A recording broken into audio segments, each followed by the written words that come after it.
Well, a very good day and welcome to the Elora Fergus Podcast. I'm Ryan Joyce. And I'm Barbie Boy.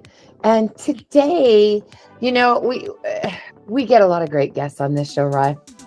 But today's guest means more to me personally in some ways than I can possibly share. She's a mom, a huge community advocate, an advocate for positive change. And we're going to let her talk a little bit about that. But if you know Jessica Hill, and you know her story, you're going to love this episode. And if you don't, we encourage you to stay with us because there's lots to learn and to feel along the way. So welcome, Jess. Hi, thank you so much for having me. Thank you. You know, everything that you do is about your daughter, Addie. Well, everything that you do in this space is about your daughter, Addie. Why don't you tell us a little bit about your family first, the other sibs, and then let's move into talking about who Addison was. Sure. Well, I'm married for 25 years to my high school sweetheart, Dave. And we have Alyssa, who's 21.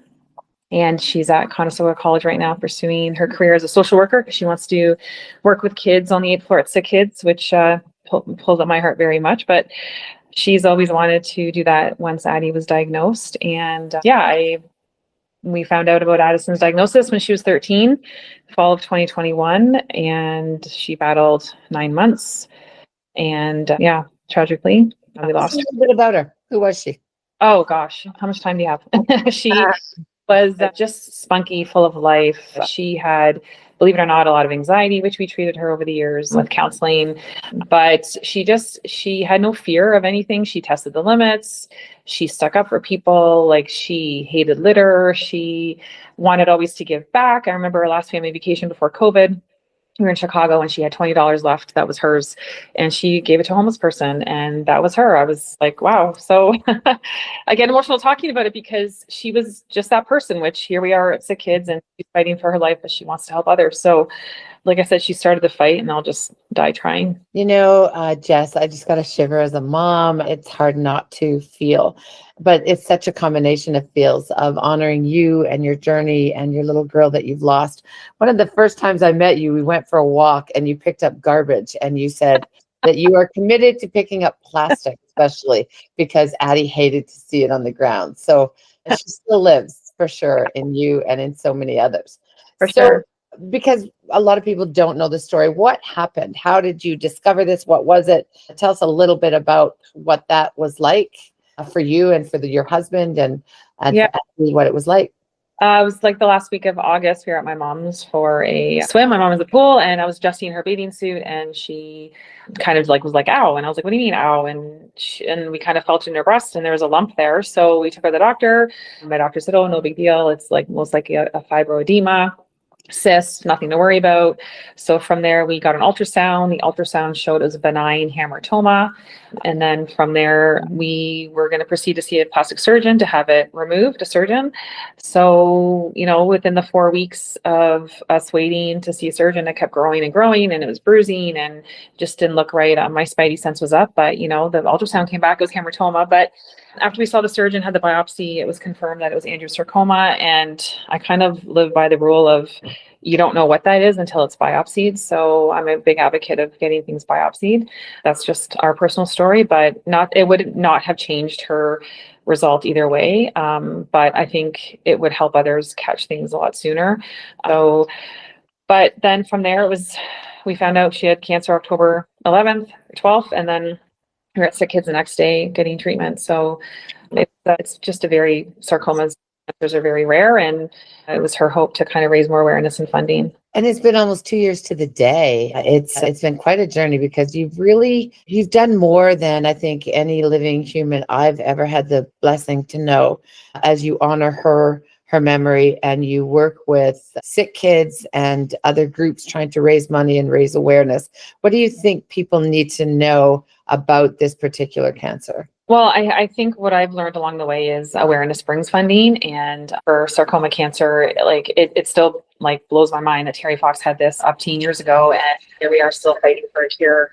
But it's just a rare cancer, and I think because a lot of people get sarcoma cancer, but I don't want to discount any cancer. I believe that I wish there was a cancer pot that all the funds could go into and get help.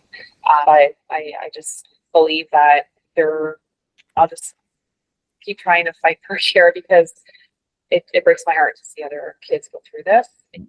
You help try to raise awareness of this journey. Mm-hmm. Could you talk about some of the things that you've done in the past to try to raise awareness? Yeah, anytime, I never say no to any opportunity. As for instance, you guys reaching out, like I won't say no to anything. You know, any type of table I can put up, any awareness banner, any event I can throw, any talking opportunity, anything I'll do. So I think just getting the word out of how sarcoma cancer is so rare, because a lot of people in my circle had no idea what it was, had no idea Terry Fox even had it. And Addie had a soft tissue sarcoma and had it in her blood vessels, and Terry Fox had it in his bones. So they're both, awful.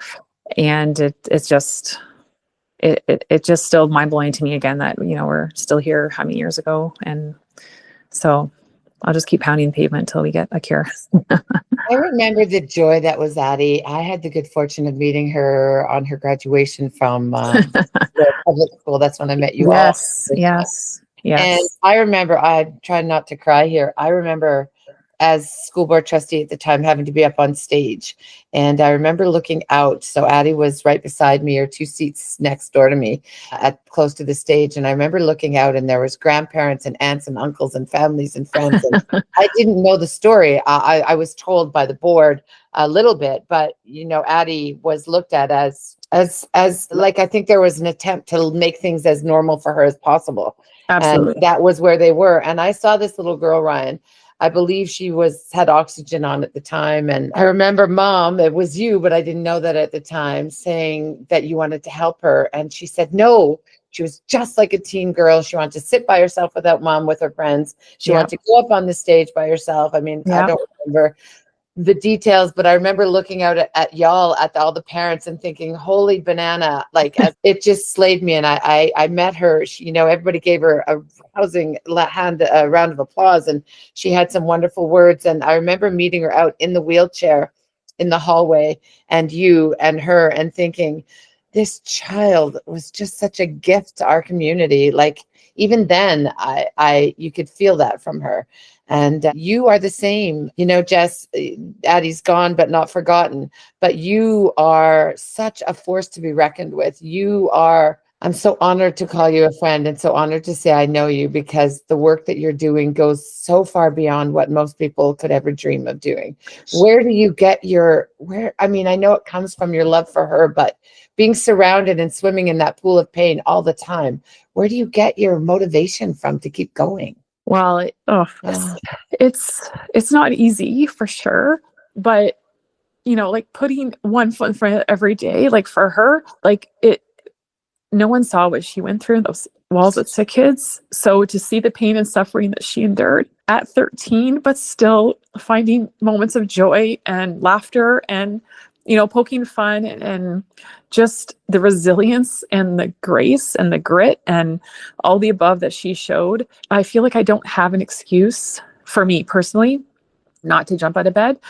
So, yes, my love for her, for sure, but also just, I can't believe what she did in those 9 months. And yes, of course she had her moments as well, but wow, did she ever leave me the gift of strength because of how she handled this diagnosis is mind blowing to me. And so recently you had a big event on October 4th. Is that right? Yeah.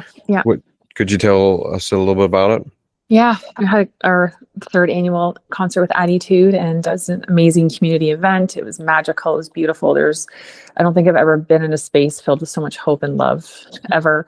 And I just loved how the whole evening, the forefront was Addie and our fight and determination to, find a cure. And my favorite highlight is actually being able to stand in front of everyone and let them know where their money is going, where the donor dollars are going, how it's helping, how Dr. Malkin was with Team Addy funds was able to unlock a $5 million US grant towards, his research. And that's a huge win for us. So it's hard to stop when, you're making an impact and I always say, like, the researchers like Dr. Malkin, they rely on us for lemonade stands to raise funds.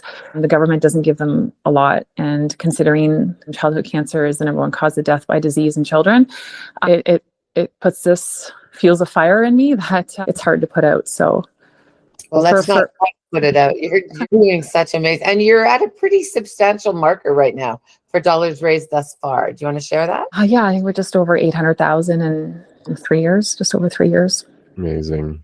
Mm-hmm. I mean, Ryan, I don't know how closely you followed. I know you've been following them for a while, but to see some of the accomplishments, the basketball, the events, the concerts, it's just seemingly never ending. And I don't know how because you have a regular job too on top of this, right? Yeah, I moonlight Team Addy. I'm the executive director with the Guelph Youth Fund for Children, and I run a charity by day and do Team Addy by night. So it definitely keeps me busy, but I also have an army of people behind me helping me. This community shows up time and time again, and a Team Addy is definitely an army. It's not something I do alone, and hence why we say no one fights alone. Oh, amazing. Well, how can people find out what is coming up and how they can support you? Just our website, teamaddy.ca. And Jessica, I'm giving you the biggest hug. Thank you. You're here 2 because you were so honest. 3 because you just never stop inspiring me and so many others. And I just adore the very ground you walk on. And thank you so much for joining us on our podcast here today. Well, thank you guys for the opportunity. It's much appreciated.